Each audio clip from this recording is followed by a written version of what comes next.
यवतमाळ शहरातील golden park परिसरातील काटेरी झाडाझुडपांची छटाई करण्यात आलेली आहे. यवतमाळ शहरातील गोल्डन पार्क परिसरात असलेल्या सुन्नी मस्जिदच्या मागील बाजूस असलेल्या गोल्डन पार्क परिसरातील खुल्या मैदानात मोठ्या प्रमाणात बबूलची झुडपी वाढली आहेत.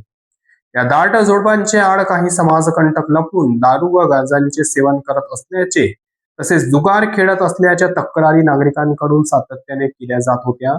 त्यामुळे परिसरातील नागरिकांना मोठा त्रास सहन करावा लागत होता आणि सुरक्षिततेचा प्रश्नही निर्माण झालेला होता.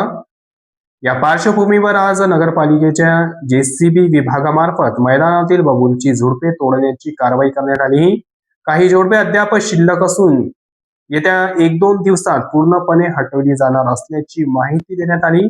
कर्तव्यदक्ष नगरसेवक जावेद अन्सारी यांनी या प्रकरणाची माहिती दूरध्वनीद्वारे अवधूतवाडी पोलीस ठाण्याचे ठाणेदार यांना दिली असून संबंधित समाजकंटकांवर तातडीने कारवाई करण्याची मागणी केली आहे. तसेच नागरिकांच्या सुरक्षिततेच्या दृष्टीने या परिसरात पोलीस निगराणी व पेट्रोलिंग वाढवावी अशीही मागणी त्यांनी केली आहे.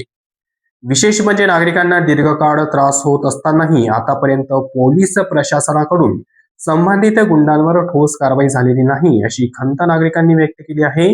दरम्यान आज गोल्डन पार्क परिसरातील नागरिकांनी या कारवाईबद्दल नगर परिषद मुख्य कार्यकारी अधिकारी, नगर परिषद अध्यक्ष, उपाध्यक्ष, नगरसेवक जावेद अन्सारी तसेच सर्व सन्माननीय नगर परिषद सदस्यांचे मनपूर्वक आभार मानले. नागरिकांनी लवकरच उर्वरित झुडपे हटवून परिसर कायमस्वरूपी सुरक्षित ठेवण्याची मागणीही केली आहे. ही माहिती यवतमाळ येथून RN न्यूजचे प्रतिनिधी शाकीर अहमद यांनी दिली.